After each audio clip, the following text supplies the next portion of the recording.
I like Comcast has a decent selection of on-demand stuff. So if I really want to watch something like,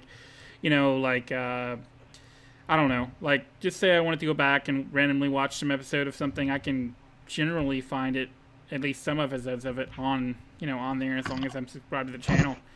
Um, you know, so I'm not overly concerned with and I had Netflix for a while, but I honestly never used it. So I'm like, why am I paying for this? And I just canceled. And they keep on emailing me like, try us again for free, and I'm like, no, go away. That's how AOL used to be. Try this again for free for 30 days.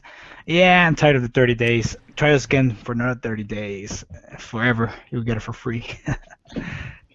But nobody likes dial-up anymore, anyways.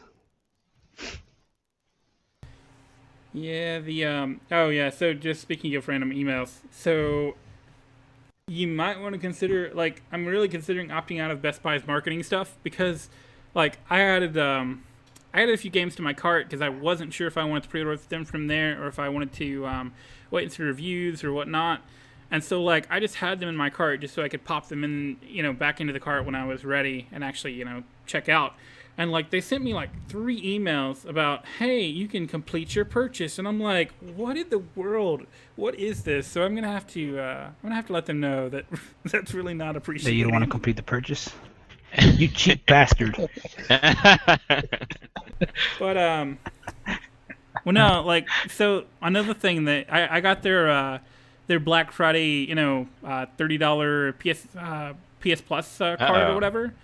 And so they kept emailing me saying your PlayStation Plus is expiring, and I'm like, no, I'm good till 2017. Thank you very much. Once you buy more. Yeah, I know. So with this PlayStation View, is anyone even considering maybe this would be a good option? Like, if the price is right, and apparently with the channels that I've seen, it could be a good alternative to the cable companies. And do you guys think that maybe this might become a threat when um, we're already kind of heading in that direction where um, cable and dish are kind of dying out?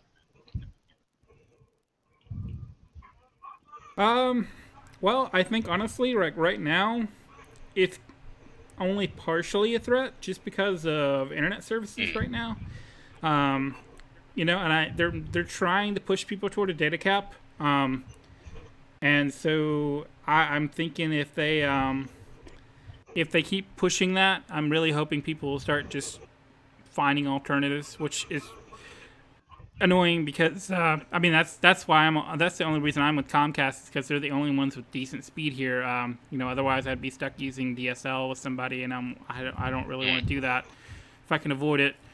Um, I couldn't even stream this cast if that was the case. So, but yeah, they gotta like if they ever actually get the infrastructure updated, which they've supposed to have been doing with all these tax breaks, which who knows, then it'll definitely start becoming a more viable option, especially for those in bigger cities with the good internet speeds. So if there's channels that you liked and wanted, and it was cheaper, like I said, the price point between 10 to, we'll say, $30 now, um, would you switch? If the price is right, yeah, I would switch. There's Yeah, I mean, like, I would definitely consider it. There's so many things that I have to know before that, though. I mean, even little things like what kind of sound I'm getting, what picture quality are we looking at, um, just stuff like that. DVR capabilities, Well, stuff like that is stuff I would have to know before I'm for sure signing up for they said something there like will that. be DVR capabilities part of the service. Yes, yes, I know, but where are they storing that? Are they storing it in the cloud? Are they storing it Everything's in the locally? cloud. Um, You gotta use video cards. Yeah, the true. Video memory Almost cards. everything's going in the cloud, but yeah, I have to know all these details before I can really say yes. I'll definitely be interested in this. But I also wonder if it's one of those deals where it's what is that company? Uh,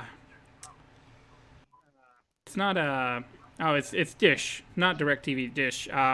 Like they have this, they have something where they're talking about you can record like so many shows at once and all this.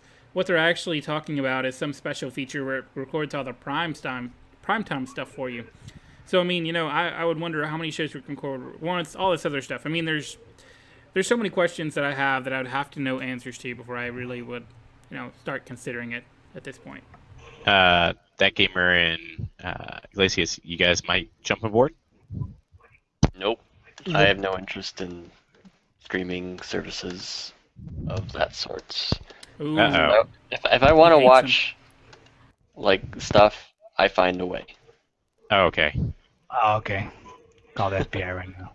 So, in other words, guys, he hates PlayStation. You can send your hate mail to him. Well, at least the PlayStation View. What to see? Let's see how this handles out. But yeah. So we have, speaking of PlayStation TV, we are going to actually talk about the little box that could or could not, or whatever the case may be. Little box that could? Sure. But hopefully could. I'm hoping that's the case. But it looks like we have some Black Friday stuff going on with it. I had a lot of Black Friday stuff, but we're just gonna cut it down to at least one store, and they're kind of doing like a pre-Black Friday sale on PlayStation TVs, slashing the standalone from $100 to $80, and the bundle from $140. I think the bundle's with the DualShock 3 and a game and a memory stick. From $140 to $100. So the question is this for the holiday seasons coming up for everyone, or is this the PlayStation TV is just not selling well enough that a tactic like this must happen to get the PlayStation TV into consumers' hands faster? Both. See, it's really... Go ahead. Both. I mean, I haven't heard a whole lot about people actually buying the thing. They don't market it. Haven't seen any commercials for it. So I wouldn't be surprised if it's just not selling, and so this is the perfect excuse for stores to get them off their shelves. Exactly. I haven't seen any ads for it. I haven't seen anything for it, so I agree with you. Same here.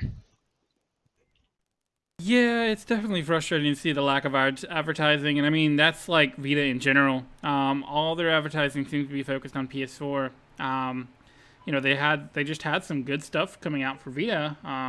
Tales of Hearts R, I believe, just came out, but I mean they don't seem to advertise it much at all. So it's really tough to kind of gauge the interest. I think the Vita ecosystem actually has a decent following for the people that actually bought the system. It's getting that system into their hands is the problem, and I think with PlayStation TV, I know I got on the subreddit for that for a little bit, and it was very slow.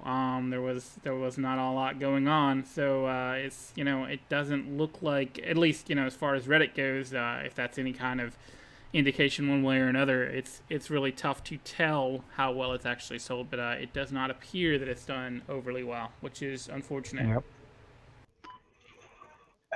Because I mean, it is a cool device. I still contend they really should have HDCP,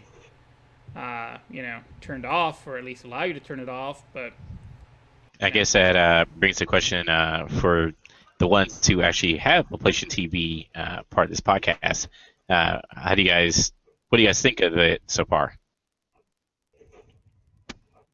I mean, I'm liking it so far. It's cool for what it does. I mean, that's what I wanted. It's just something that you either I think you're either gonna want it or you're not. But it's only gonna really matter for people that are that ultimately know about it. Because I feel like a lot of times people just they hear PlayStation TV and they're like, oh, what's that? And so I don't know. I'm really kind of torn about it, because on the one hand I do like what it does. I like it. It's good to use. It's not overly complicated or anything like that. It's not like turning on the PS3 and having really slow or anything like that. It works well. And games generally do look pretty good on it, unless you're going to go play something that's like a PSP port or something like that, where it's not going to look so great by default. But I don't know. Like I really don't get why they're not advertising it more than they are. Because it is a pretty solid device. That gamer, don't you have it as well? Yeah, I do. So what do you think of it so far? Uh, I use it a couple of times. I haven't used it all the time. The only time I actually use it is when I play Freedom Wars, but I enjoy the overall. It's just now I just don't know what to do with my Vita, pretty much. so, so Yeah, see, I was gonna kind of try to use it as a cross play type thing, and play it PS Vita or PlayStation TV when I was here, and then maybe Vita when I was on the go or something. But it just it's gonna depend on the game entirely for me. Like, there's just some games I don't really want to play portably. like Killzone. Yeah, I like Killzone. I'm not a huge fan of playing that on a small screen just because I feel like it's so involved. And I have played a decent bit of it on the Vita TV or PlayStation TV rather. It's worked well. I like what they've done with it. I wish you could tinker with the controls because it doesn't work as well on the DualShock 4 as it probably works on the DualShock 3. But it could be worse. And it looks really good, by the way. Well, then now boils down the one last question: will the price drop entice anyone to buy it?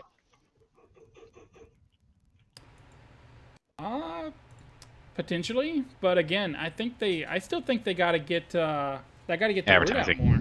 Like, yeah, they got to get some advertising at least, and I'm guessing GameStop will probably be doing that. It's really hard to tell because I just don't know what they're gonna push for it. I mean, they should be talking about Freedom Wars and Soul Sacrifice Delta and all the other games that just came out for it, like Sword Art Online and what was that? Tales of Hearts R. I mean, they've had some good games come out in the past few months, but they won't talk about it. I mean, we saw that little spike with Borderlands 2, and then we've seen basically nothing since. Yep. So, EA games are being added to PlayStation Now. Yep. Now, for PlayStation Now, for those who are kind of looking forward to some EA games, it's being added to the PlayStation Now library starting December. And it will include Mirror's Edge, Vigil 3, Mass Effect 2, Dead Space 3, and Def Jam on Fire Edition. So, kind of bring this a little bit up. Some of the PlayStation community are a little concerned about this, as they feel maybe this is why Sony didn't accept EA Access, because this PS Now deal was going on. Are they correct to feel this way? Probably. Then again, those games are actually not ones that are appearing on EA Access anyway, because all the current EA Access games are next gen only, as far as I know. So I don't know that that's necessarily, the big part of it, because all those games, obviously are PS3. So I don't know. Like, it's still kind of a strange deal. And by the way, if you're wondering what I'm trying to do in GTA, I'm trying to get this plane to fly, but the traffic was not really cooperating with me very well at all. So, with the prices that are currently at PlayStation Now and no subscription model kind of in sight, does grabbing publishers like EA seem like a better deal over separate entities like EA Access, Mike? Well, if you're talking about current PlayStation Now prices, I mean, honestly, I feel like they're two different things. Like, PlayStation Now is really more focused on, renting a game for so much an hour, a day, a year, whatever. But, with EA Access, it's really more about, it's really more like a PlayStation Plus type service. You'll get the 6-hour trials or whatever for the games, and those are cool to play early, but you do get a lot of stuff in the vault to check out. So, it just kind of depends on what you're really looking for, honestly. Are we live on Hitbox? Yes, we should be. Okay, because I see offline right now. What?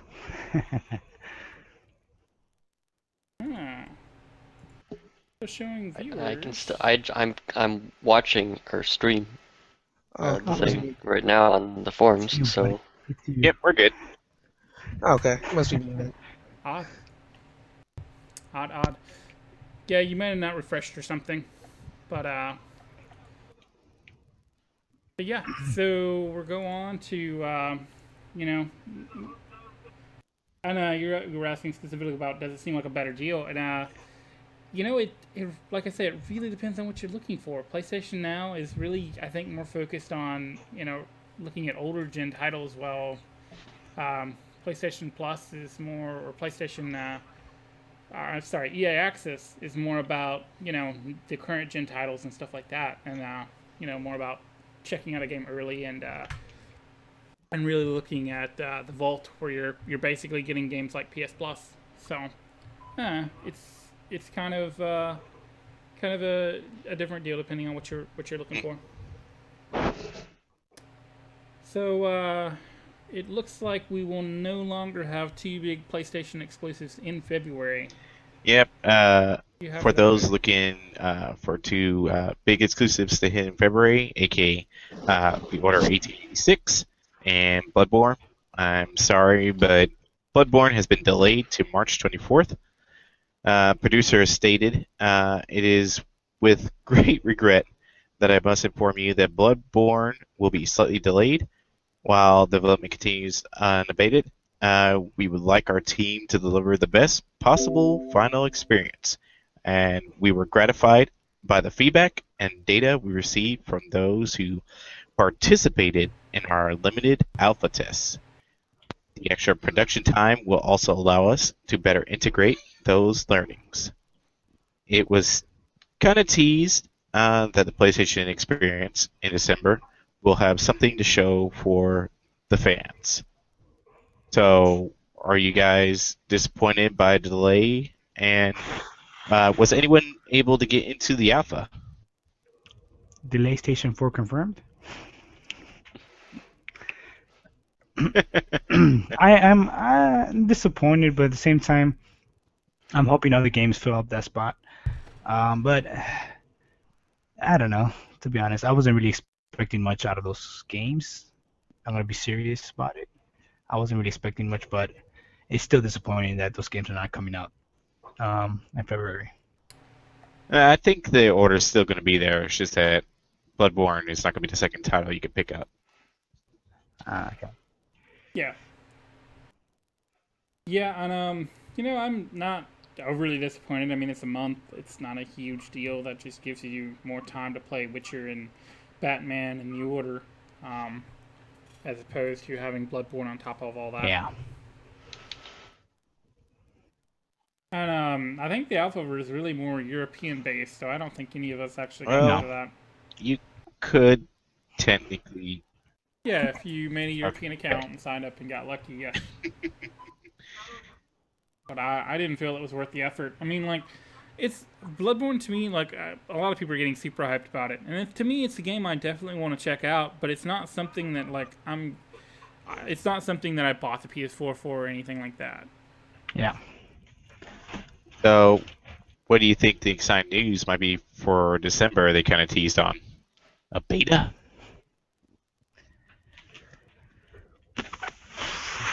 Possibly. That would definitely make a lot of sense with all the the feedback they're talking about. But I mean, honestly, it could be anything. Just because I feel like we've seen so little from the game. Yeah. I feel like there's not been as much media from it, so I feel like they can go literally anywhere with it and it'd be something new. Yeah.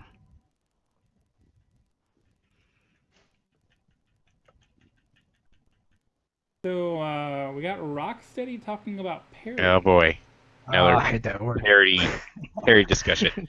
All right, so Rocksteady has mentioned aiming for parody for Batman: Arkham Knight during a live stream, and they currently don't know what the resolutions or frame rate will be due to they call optimizations, but they didn't deviate from the fact that both consoles will be running the same. So, so the community has asked, why did we buy the more powerful console if developers are just going to go this route from now on? Why is parity a thing when last gen that never happened? Yeah, and honestly, your guess is as good as mine on that one. I really am confused as to all this parody talk that they're talking about now. But I'm not taking this one overly seriously just yet because it's a developer in a live stream. I don't know which particular member of the team it was. If it was like the director of the game, then I would take it a lot more seriously. If it was, just some random person from within the development team, no disrespect intended. To me, I just don't know who would be, who would be high enough up on the food chain to be commenting on that and have, the final say, so to speak, on that. So it's really hard for me to say whether how much I really buy into that statement. Plus, they have a lot of time to go. They won't be wrapping stuff up until May. So between now and then, they still got a lot of time for things to change or anything like that. I'm not taking this one overly serious just yet, just because there's so many things that can happen, and because it could be a random comment. It could be, it could be one of those deals where it's, yeah, we want the game to run as good as it can on both systems, but it was misinterpreted or misspoken or something like that. It's really hard for me to say without actually hearing the exact quote in context of what they're talking about, and knowing who it is and what they're actually trying to say. Or maybe both consoles going to be 1080p. Who knows? Possibly. And if they can get it running 1080p at 60 frames per second or a solid 30 or whatever they're going to do, go for it. Rocksteady's done generally pretty good job with optimization, so I'm not overly worried about it. Yeah. If they could get it equal at the highest amount they can, that's fine. But if they're gonna lower the settings of one because the other one can't match it, then I think that's wrong. But we don't know yet. They haven't mentioned anything, like you were saying. But if it, like I said, if it's if it means both are gonna be impacted positively, then that's all good. That's fine. But overall, your question was why didn't we hear about this before? Because both consoles were pretty much equal. Sure, one was stronger than the other in the previous generation, but it wasn't by much. Now it's even, I wouldn't say much, but this the way they're made, affects the outcome. So the way they're processing and all that. But if developers are actually gonna, like I said, gimp the one console version over the other, then that shouldn't happen at all. Like I said, I heard that word. I hate the word parity because they should take full advantage of both consoles. If in PC as well. If I don't want them to be like, oh yeah, 1080 also, 30 frames per second on PC when the PC could do much, but could do way better. But yeah, so the word parity, I hate it. But if they really are taking advantage of both consoles and they just can't do it, then that makes sense as well. It really depends on how the way they develop games too. Yeah, I'm really just gonna be curious to see how it all turns out, but I'm not making too much of it. I'm gonna be very curious to see how it all turns out actually in the end, because it has been in development a lot longer than some of the next gen only titles that we've seen so far. We've had very few of them. So back to JLC's point a minute ago. The PS3 actually probably was there probably was a decent difference between the power. PS3 was probably a lot more powerful than developers could take advantage of, just simply because the architecture was just not there. It was not very easy to program for. So That's why the PS3 exclusives seem to shine quite a bit, and the multi-platform titles kind of look the same or even lesser than the Xbox sometimes because it was so hard to optimize for. So Yeah, and that's what yeah, I love it's about that. very The tough. architecture and just the hardware itself.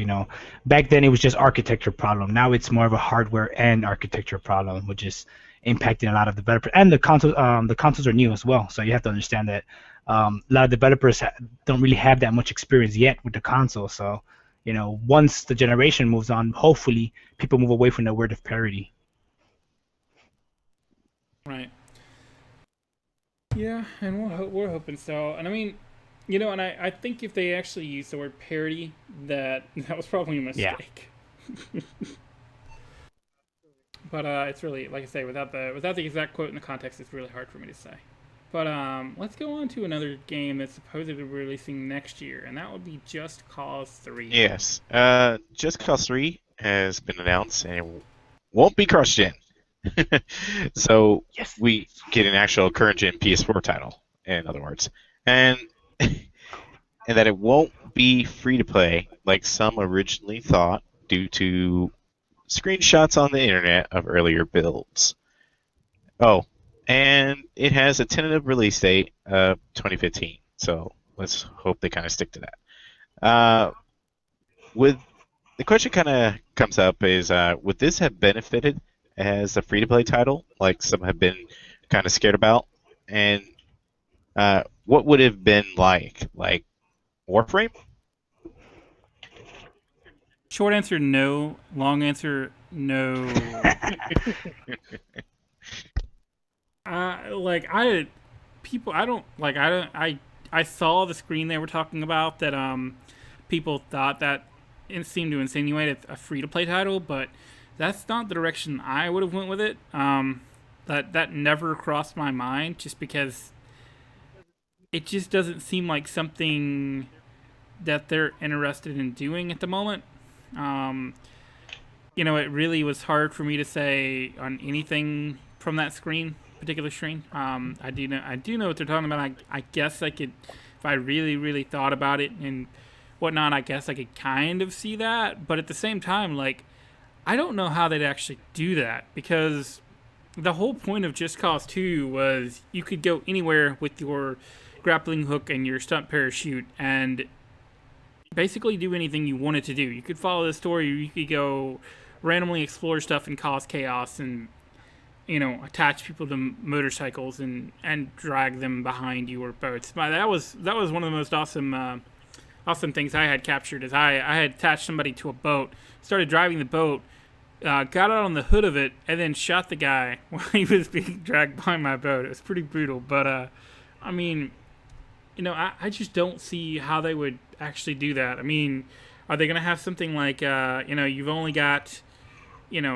25 grapples today, and then you have to buy more grapples to use your grappling hook more? I mean, that would be awful. That would be uninstall and throw it like a frisbee somewhere. But I don't know. I never got that. I mean, I guess they could do something like where you could play and then you can buy more weapons with the with your money. I don't know, but yeah, I never had a thought that it was gonna be free to play. So, with Mike's experience with Just Cause 2, did anyone else play that game? I briefly played it. Bad. I actually I didn't. briefly played it. Briefly Yeah. played it, and Chelsea, you said you actually No, I played actually didn't. I had it actually. Oh. I never I played thought it was a it. PlayStation Plus Shame. title one time. For It was a shame. PS It Plus was. title one time. Yes. For shame. It actually is a really good game, and it's kind of sad how undersold that game was. I mean, people were talking, when GTA 5 map was all, they were talking about it, people kept on saying, this looks bigger than such and such. I'm like, you don't even know what you're talking about, dude. Just Cause 2 had a gigantic map. I don't know that it matched the size of GTA 5. It'd be really hard for me to say, honestly, but everybody kept on talking about different games. I'm like, go play Just Cause 2 if you really want to see a big map, because that map is gigantic. There's stuff everywhere. You can go underwater. Like, it's crazy how big that map is. And there's some secrets tucked away and all that kind of stuff. So I'm very excited to see Just Cause 3. I'm really curious to see what they can do with the next gen engine. Yep. So is everyone kind of excited that it's a current gen title instead of a cross gen title? I'm glad. Because a lot of the when they're cross gen, it really affects the quality of the game. To be honest, I've been noticing that a lot. So I'm glad it's just going for next gen, pretty much. Yeah, very, very nice for it to focus Yep. on next gen. Yeah, so if you're not watching the stream, you might want to actually watch it, because I'm picking up some weapons and I'm about to start stabbing people.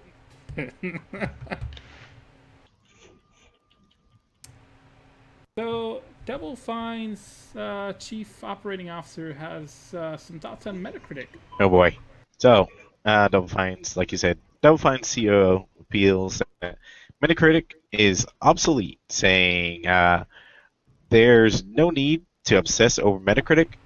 We basically see Metacritic all but become obsolete right now, and we get obsessed with it. Other developers get obsessed with it as well. The press gets obsessed with it, but it doesn't really matter as far as the sales of the game itself. So, for those of you that read reviews on Metacritic, do you think the site influences your decision to buy games at all? Absolutely not. Same here.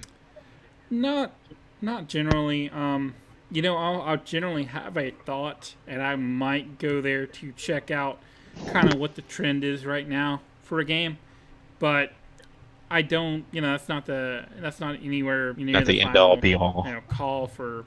Yeah, definitely not. I don't understand the people that are that get that way. Like, I don't. And that's, to me, that's what the reviews in general. Like, I don't understand the people that are like, oh, well, this game made a 7.8. It didn't make an 8.0, so therefore I'm not gonna buy it because of that. Yeah. I mean, it's 2 points on a 100-point scale, in which the reviewer is entirely subjective in their opinion. Absolutely. And this is brought up because of a particular game that kind of got a 10 out of 10, and I thought this would be the perfect time to kind of talk about it. Oh yeah, so I believe you're talking about the PlayStation Lifestyle review of Assassin's Creed Unity, right? Yeah, so their reviewer gave it a 10 out of 10, which, hey, it's his review. I don't really care. That's not the score I would have given it. I'm not going overboard and saying it's the most awful game ever, like the internet is, but it definitely has some problems that definitely hold it back. But I just remember reading some of the comments, and they were like, "Oh, why aren't you being objective in your reviews?" and blah blah blah blah.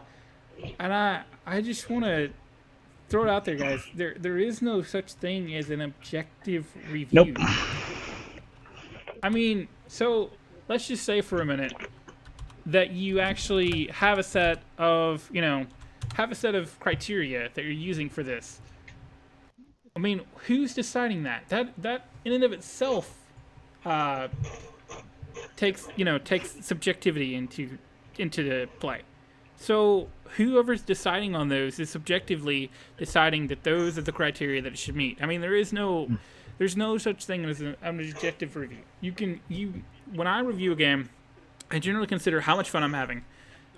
That's a big factor to me. I mean, I'm not going to nitpick. I'm not going to talk about screen tearing. I can't even see screen tearing, and I don't want to, because everybody apparently says it ruins their game when they find out how to see it. But I don't nitpick. I don't see the point. I mean, if there's something that I find glaring, yes, I will definitely mention that, and I will definitely, if it's detracting from the experience, I will mark points off for it or note it or something. But I mean, I'm looking it up right here on Merriam-Webster.com just to see what I could find for it. So one of the definitions: a report that gives someone's opinion about the quality of a book, performance, product, etc., which is exactly what we're talking about in this case. So, I mean, the entire thing's an opinion, and yet you want it objective. I don't get it. Like I say, I wouldn't have given that Assassin's Creed Unity that score. I know most others probably would not either, but that's his opinion on the game. You have to read the review. You shouldn't even care about the score. Yep. Where I get irritated about the score is where I'm reading a review and then I look down at the score and I'm like, that doesn't really match up with what you're saying at all. Like, that's where I get confused. But I mean, as long as the content sort of matches what your score is, I don't really care. Metacritic, no Metacritic, whatever. Yep. And like some on the forum know, I have a review on the PlayStation Golds, and I never even mention a score. So I think whenever you look at a review, just take it as your opinion. Don't look at the score, and decide for yourself if the game is right for you. Yeah, I mean, and that's what all that text is for. The score is a number that we arbitrarily assign to it. I mean, it's you really gotta. I really wish some of the people that are saying this really would sit down and actually, seriously try to do a review, because I wonder what they would come up with. I mean, are they gonna do a book report on a game and present that and a summary as a review? Like, that is what you'll see all the time on YouTube. You'll see an unboxing and they'll talk about specs and then they'll call that a review, and I'm like, that's not a review, guy. You don't even know what the product's like yet, and you're saying you're labeling this a review. I don't know. Yeah, when I review games, I just say, is it good or not? I don't really care about giving a score, because in the end, it doesn't really matter. Like you said, it's opinion based. So, I give it a 10 out of 10. Somebody's gonna say this game is only a 1 out of 10. So. Give it a 1 out of 10. Somebody's gonna say it's a 10 out of 10. So I just I just focus on the facts. Is it a good game? Does it have good graphics? I will see. What's a good game? And even that is, like you said, subjective. So, But as to Metacritic, I don't really care about it, to be honest. I mean, honestly, generally the only time I go there is on a smaller game, and that's really mainly to find out who has reviews. And half the time, I just type in game name and review, and that's one of the choices that pops up. I actually generally go to a review if I find one, that looks like a decent site before I go to Metacritic. And just to also point out, kind of staying on topic with the Metacritic, a lot of people don't even care what the Metacritic scores are anymore. Most of the time, people are just picking the games that they think they'll like. There's a lot of people that love Destiny, and we kind of know how those reviews kind of panned out. And then there's also Advanced Warfare, which I hear a lot of people like it, especially you, Mike, and I believe Gusius really likes it, despite its I'm sure problems. But let's say the Angry Joe, he did a review on it, and don't go see his review score, but he has a funny video. But I'm sure those who actually really are interested in the game are going to pick it up, no matter what the score is going to be and what the reviewer is telling them. Exactly. Well, the thing is, though, the people that are... Okay, so I want to go stereotype here. The people that are interested in the game don't even know that the reviews are out there. Yeah. To a certain extent. But just because it is sold to so many people, I mean, that's... People will pick up Madden, they'll pick up Call of Duty, they'll pick up GTA. That's kind of the big three, and if they're on an Xbox platform, probably Halo. I mean, that's kind of the big three that people are going to generally pick up. And, they're not going to look at review scores. They're not going to even be on message boards and listening to this podcast right now, but that's what they're going to buy. And so, I mean, that's that's why we're going to talk about Call of Duty here because I mean, looks like I got another world record franchise actually, Yep. right? Call of Duty as a franchise has sold over 188 million copies, according to the Guinness World Records Gamers Edition. To more elaborate, it ranks as number 1 as the best ever game series. Best With- ever, people.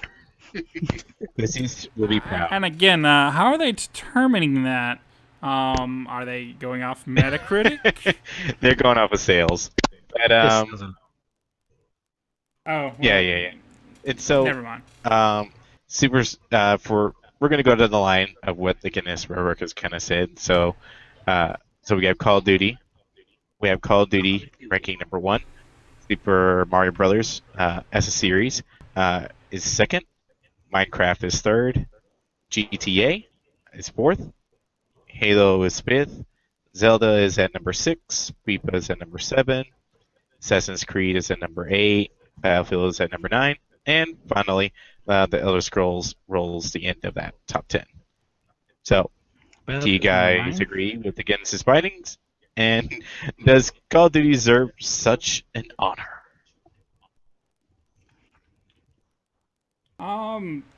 Again, I have to see criteria. I'm guessing if they're just going by game sales, I mean, sure. I mean, you can only there's only one way to look at those numbers, if that's really what you're wanting to do. But you know, I think when you're looking at all these numbers, I mean, you know, Grand Theft Auto, you've had what 5 games, and then like the Liberty City Stories and all that. I mean, re-releases obviously, but as opposed to, you know, Minecraft, you have 1 game, but it's on everything out there. I mean, you could probably even play it on like your Game Boy from the 1990s if you really want to somehow. And Halo, like they've only had, you know, the main 4 and then ODST and Reach. Yep. So I don't know. I mean, it's kind of. I really feel like their criteria is kind of odd when, you know, they're looking at something like, you know, FIFA and Call of Duty that come out every year, as opposed to, you know, Mario Brothers that comes out every 3 years or whatever they do. So. I mean, what would be the best ever gaming franchise to you guys? That is such a complicated question, and I don't even know how to begin. Like, it really just depends on what you're wanting to play. True. Titanfall. Titanfall. You know. Franchise. One game does not make a franchise I know. yet. JLC. But I mean, you know, I guess if you told me that I had to pick something, I'd probably go with Mario or Zelda, just because, you know, they kind of influenced so many games over the years.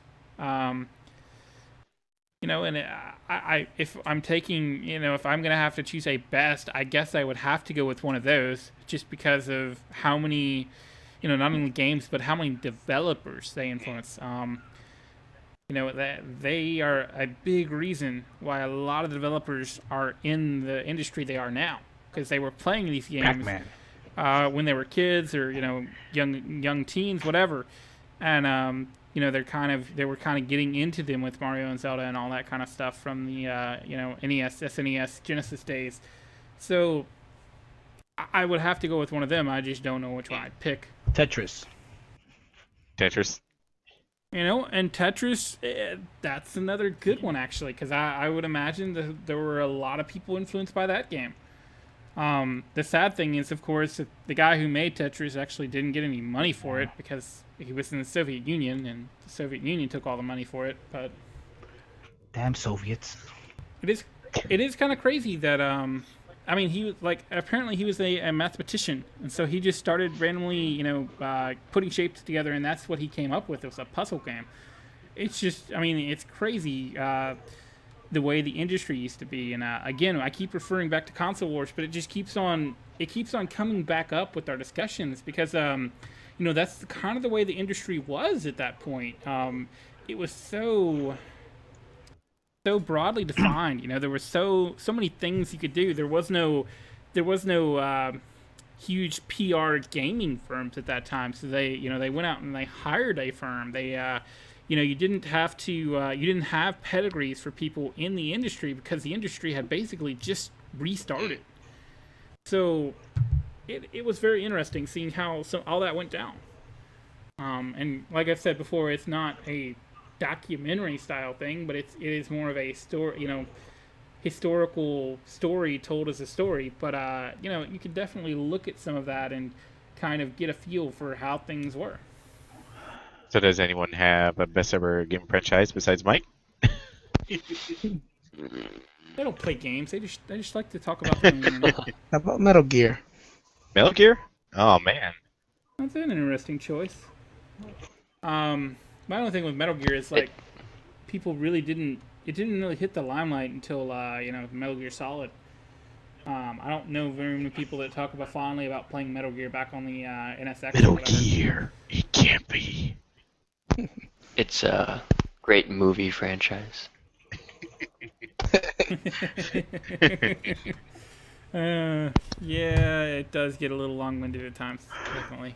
It's but then again, I played Xenosaga, Maybe that's so many people. A Xenosaga had literally 30, 45-minute cutscenes. 34 uh, cutscenes? What? Yeah, apparently. What about you, Josie? What? I don't know.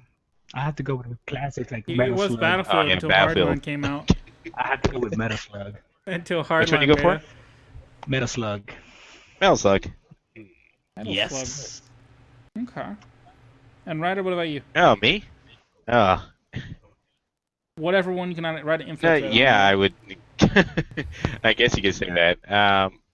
I have a special place for the Time Splitters lineage, I guess you could say. So that means GoldenEye to Perfect Dark to the Time Splitter series to sadly the demise with Haze. So, but the Time Splitters in general is my personal Yeah. favorite, and they're doing a remake that was free to play. Well, it wasn't gonna be free to play; they just didn't know what it was gonna be, and sadly, the guy who was doing it kind of left. But that one has a special place in my heart because they were, I don't know, in the PS2 days, that was a really great shooter, and I had tons of parties whenever I had friends over, and we would play that all the time, running around throwing bricks at each other with monkeys, and I don't know, it was a very special franchise to my heart, and Throwing bricks at each other with monkeys. Okay. yeah, that game series was so silly, but it was a great shooter, and sadly, we'll probably never see it again. Yeah, and I mean, like, if I'm looking at what a game I've probably played the most of, I mean, that would be the Super Smash Brothers series Uh-oh. because I know Melee and Brawl in particular got a lot of playtime. Like, Melee is pretty much the game. I don't know that game left my GameCube for a long time, so that would probably be another one that would be pretty high up there. What about Iglesias? Well, if you go by playtime, the Final Fantasy series has had the most of my time. Because, I can see that. I mean, naturally, since they're all JRPGs, I mean, recently, they've been pretty bad, but Yeah. hopefully they decide to go back to their roots, because Final Fantasy 1 through 12, I'd say, were pretty good. I agree. Oh, including 9 in there. What's wrong That with was pretty 9? I mean, I don't I mean, don't know. I just was never I a don't fan like of 9's characters. I The gameplay was fine. Yeah, I didn't Yep. like 9 characters. Oh well, yeah. Well, I mean, 9's gameplay was basically the same as 7. Which is why it was good. I would say the consensus is not anyone like 13. I didn't mind 13. What? It wasn't like Oh, awful, but It wasn't the best Final Fantasy game I played. they should have renamed it. They should No, have called it something yeah. else. That's what I contend. Is it should never have been called Final Yeah. Fantasy, because I think it would have been accepted a lot better. Because from what I played, I played up until the point where it started to really open up, and then my PS3 died and I lost my save, and I cried a little bit because of that. But yeah, I mean, like, my biggest problem with the game is it was called Final Fantasy. It should never have been called that. And then Call of Duty. the other thing is they stuck you in the tutorial way too long. That was the biggest problem with the game, because they took way too long to introduce It took too long to get to the part where it opens up, because Yes. you couldn't even choose your party members until like chapter 10. You're breaking up That very wasn't badly, by the me. way. That's not Somebody me. is. Oh, okay. Okay. That's someone else. But yeah, you had to choose. Like, you couldn't even like free roam. You couldn't go backwards. There's no towns or shops because everything was done at the save stations. Yeah, and yeah, it definitely had its issues, but I wasn't all super crazy about some of the choices there, definitely. But I'm not one of those that's like hates on the game constantly like most people. Right. I mean, like the game Bravely Default on 3DS. That's more a Final Fantasy game than Final Fantasy 13, Yeah. and it's not called Final Fantasy. Yes. So Yes, I'll agree. I mean, and also So- a great franchise is Far Cry. Battlefield, Far Cry. I don't know. I like Far Cry 3. I mean, if we're talking about Far Cry 3, Yeah, Far Cry 3, sure. Far Cry 4. Oh, find out Far Cry 4 is pretty good. I think it's you breaking up, right? It's those golds, man. Garbage. No, I'm using a different headset, using something like Sound Blaster Arena. Yeah, I've had decent luck with the goals, to be fair to him. But yeah, so Far Cry 4 is releasing tomorrow. So you're you're curious about a possible Blood Yes. Dragon? Far So Cry 4? some have asked if the same treatment like Far Cry 3 would happen, like Blood Dragon, but the developer has mentioned that that was what was cool about it, Blood Dragon, and it was surprising. It was a great use of the Far Cry 3 base and had an awesome soundtrack. But no, you won't get another one of those, but hopefully we'll be able to surprise you with something just as much. So, sorry guys, it looks like no Blood Dragon like game for Far Cry 4. Would you guys even want a sequel or another game in the Far Cry universe with the same offbeat theme as Blood Dragon? Yeah, see, I think he kind of hit the nail on the head. Like Far Cry 3 Blood Dragon or Far Cry Blood Dragon or whatever the actual title was. I mean, it did come out of left field. That game was crazy. So I think that was, yeah, it is very crazy. I mean, you have lizards shooting lasers, which is awesome. It was And everywhere. it's a very 80s, yes, and very 80s references and all that kind of throughout. So, I mean, it's, you got giant lizards shooting lasers. I mean, what more do I need to say? Go buy the game if you haven't already. But, yeah, I kind of don't, I kind of agree. That was part of the charm, is that it did come out and it was just kind of like, oh, hey, guys, guess what? Here's this new Far Cry game. It's a little bit of a smaller dose. And, I mean, it was really cool what they had done with it. I really enjoyed it, actually. So they kind of streamlined everything, made it a bit smaller title. I mean, I really wish more companies would kind of do that with some of their franchises, because I thought it was a really cool way to work with it, because that gave them some time to kind of work on Far Cry 4 or whatever they were doing next. I don't know if that particular studio, what they did, what they were working on at the time, but it kind of gave you a little taste of Far Cry and kind of got you something new, but then it didn't charge you $60 and basically be a skin update. So that was cool. I really enjoyed my time with it. Did anyone Plus, I kind of mean, play Far Cry? lizards and lasers. Come on. Well, did anyone else try it besides Mike? Nope. I'm the only one that plays games. Oh, No. I played on PC, so. I played it on PC, but I didn't play Blood Dragon. Oh, okay.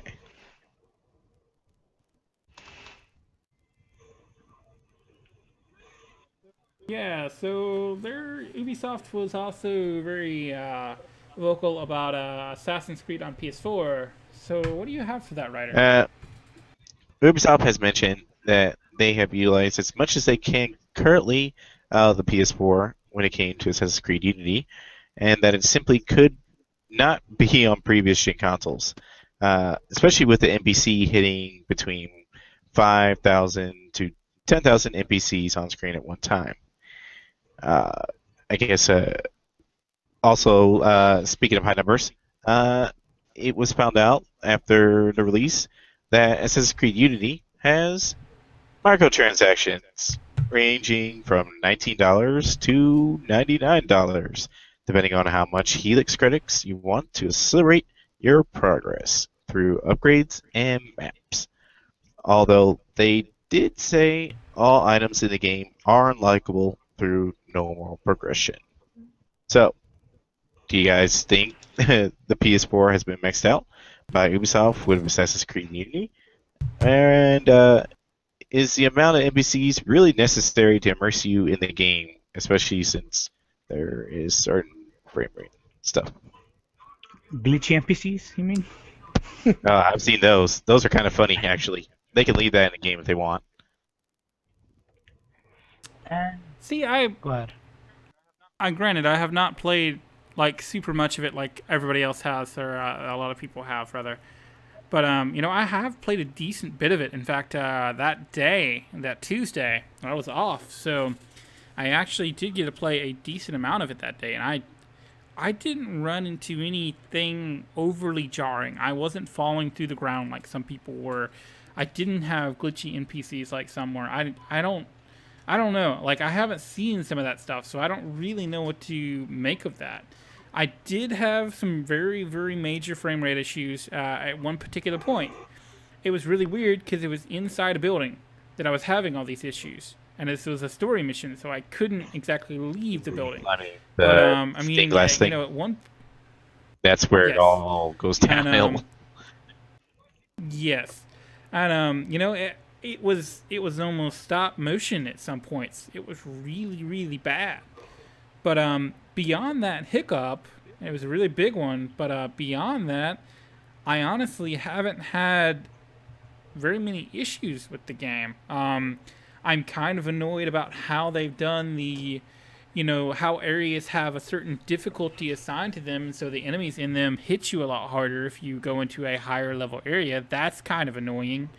I also don't like that they don't give you any kind of notification that you're low on health, aside from, of course, your bar, which is up in the corner of the screen. So you kind of have to watch your health bar. But, those two annoyances aside, I haven't had the technical issues that everybody else has. So I don't know what to really make of some of them. It's somewhere on YouTube, so that's why I said I've seen the face. I don't even know what to call it. This face, like as if someone destroyed someone's face, and you can see the lips and the eyes. I've seen some of those online. And it's like a no clip or something. Yeah. With the rest of their face. I mean, if they can fix the frame rate, they could leave those boxes in there so I can laugh at it while I'm playing. Yeah, and I think the frame rate is something that's fixable.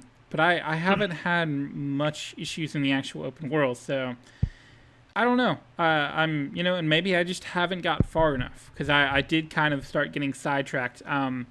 My concern so far, another thing that's kind of concerning so far is the economy. I feel like it's right now. I feel like it's a little restrictive, and I've heard that later on it's not going to really matter, but I think early on they kind of try to push you to maybe use those helixes a bit more. But it could just be that I haven't found the side missions I need. Speaking of which, is the amount of microtransactions in the game jarring, seeing as other Assassin's Creed games didn't have such a free-to-play model in a full-fledged game? Didn't I mean, the other Assassin's Creed had uh, microtransactions for the multiplayer. You could buy Abstergo credits or something, and you could get like the unlocks for like the special abilities. Yeah, Um, But there wasn't really anything for single player though. No, not for single player, but This is the whole entire game. Oh. That's interesting. Single player microtransactions. yeah, I don't know. Like honestly, it was a bit of a surprise, but I didn't get like overly offended like some people did. There was a nasty rumor going around that that wasn't actually shown in review copies, but what actually, like somebody actually said on Twitter though that it was obvious that there were some kind of microtransactions in the game, but they just didn't know how much they were going to be. And I actually had the game that morning. I think it was around 10 o'clock, and the servers for Uplay and the microtransaction system were not up yet, so I definitely know what he's talking about. But yeah, it was just really surprising when I popped that, and it's like, oh yeah, you can buy these helixes for money, and I'm like, huh? Okay. Well, let's back out of that menu. It was just really random because it just, you know, they have the helix option, you buy stuff, and then it was very strange too, and seemed out of place, honestly. And just a shout out to Winscar Shinobi. He was a little concerned about the microtransactions himself because there was a couple patches. I think there was one or two that came out, and they kind of made some of the upgrades kind of harder to obtain through normal progression. So he felt that some are kind of forcing your hand to maybe pay $5 or whatever. Well, I think it's $20 when it starts, but he said he felt that the need to pay money might eventually come if he didn't get better with the game. And he said that there was a couple grinding sessions. I'm not sure what he's talking about there, but I haven't got that far, so it's hard for me to say. Okay. Yeah, I don't know. I did some of the story, and then after a certain point, I just started wandering around and, you know, doing some of the crowd actions. It is kind of annoying that you have to unlock a lot of your basic abilities, like double assassination and stuff like that. That's kind of dumb, but it's not like you're actually using your francs or whatever you're actually earning to unlock those. It's just like assassin levels or whatever. I don't know. I think they kind of messed up in that respect. They should have just left it the way it was in the old game as far as how that went. And then because if you go online in a couple of forums and stuff like that, it kind of also hurt. It may or may not hurt Far Cry 4 because a lot of people are concerned that Far Cry 4 is going to suffer the same fate where if you want to get certain items or you want to have certain abilities, they're going to have microtransactions as part of the game. See, I thought I had read that that wasn't the case. Like, well, we don't know. The game's going to come out tomorrow, so we'll find out. Because we didn't know anything about microtransactions that were part of Assassin's Creed until that came out. I thought they mentioned it before. The whole microtransaction in Assassin's Creed. Well, I mean, I think like what Glacius said, where there was microtransactions, but it was mostly in the multiplayer aspect of the game. So just a few people are concerned. There's none, but like I said, we won't know until it comes out tomorrow.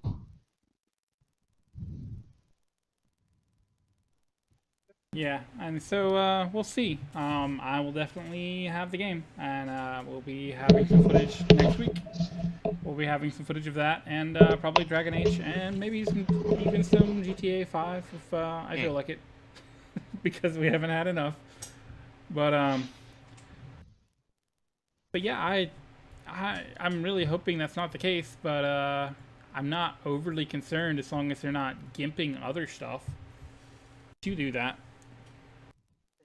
Which, I mean, from all I'm hearing, it's not like they actually gimped the economy system or anything. But I haven't played since their latest update, and I haven't got to mess around with it more. It could be that they've actually, upped prices ridiculously or something like that. So, looks like we do have a community topic. Gamer, do you have that? Okay, what do you have for that? It happened with Assassin's Creed first. It might happen with Batman. Do you think console parity is going to become a trend for this generation?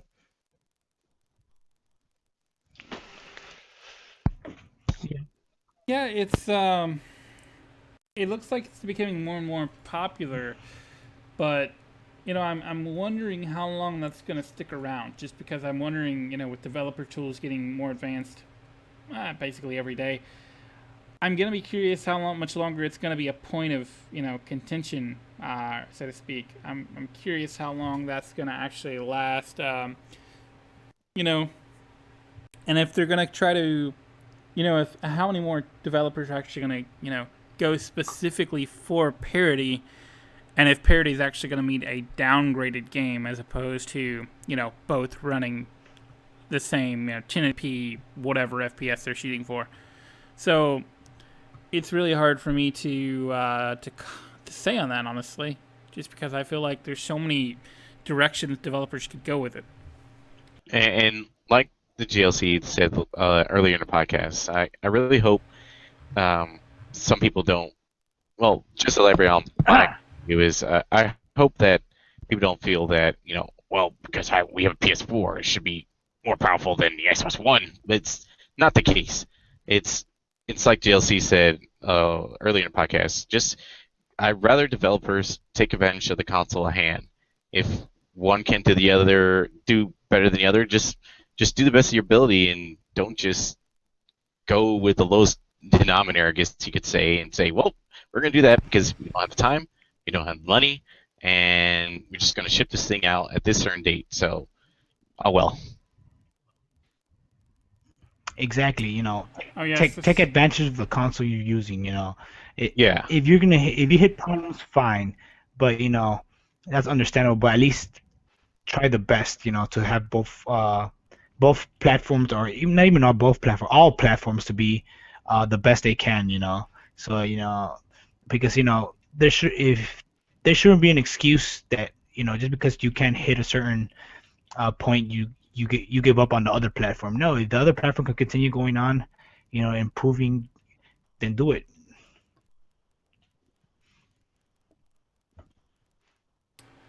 Yeah, and so to totally switch topics, somebody has a thread that says PlayStation TV HTCP must go. Cannot agree more. It needs to go. I mean, especially with this podcast, we could possibly get some good beta footage, but I don't know how you're doing it. Man. I don't know how you're doing, Mike, but nobody used the beta. Not able to. Well, I mean, I wanted to show Freedom Wars actually, but I can't even do that without getting some kind of splitter and trying to basically go around the HTCP, which it's frowned upon. That may happen at some point. But we'll see. I gotta play Freedom Wars again. I haven't touched it in a week. But I mean, and I honestly think that they're missing a big free press, because they could. I mean, people could be posting YouTube videos, people could be streaming stuff, and yet they can't because of this HTCP. It's you can get around it, but it's a lot harder to do. Yeah. I mean, people stream DS games, and they don't even have video out. So, I mean, if people really want to stream something, they're going to find a way to do it. But make it difficult for everybody else. It just makes you jump through extra hoops when it would be so. I'm like, we would totally be playing some Freedom Wars or something like that for cast videos if we could easily do that. But it just becomes more complicated. So I just don't understand it. It really doesn't make sense. And I've seen somebody, I think it was B-Berg Steve, arguing that it was something about it couldn't tell what you're streaming over, over SharePlay or whatever, or the. He was saying something about Vita not being able to tell what you're streaming over the connection with PS4, and that actually, I don't think that actually has anything to do with what we're really wanting here. So, but yeah, it's kind of lame. They need to figure that out. I mean, the same thing with PS4. If you're gonna disable it, just restrict certain parts. Like, oh, you can't do video, or you can't do, just leave it open, just like the PS4. And it's very simple. If they're worried about what Steve's talking about there, they just need to make it so that if HDCP is on PS4, it has to be on PlayStation TV to play it. Simple as that.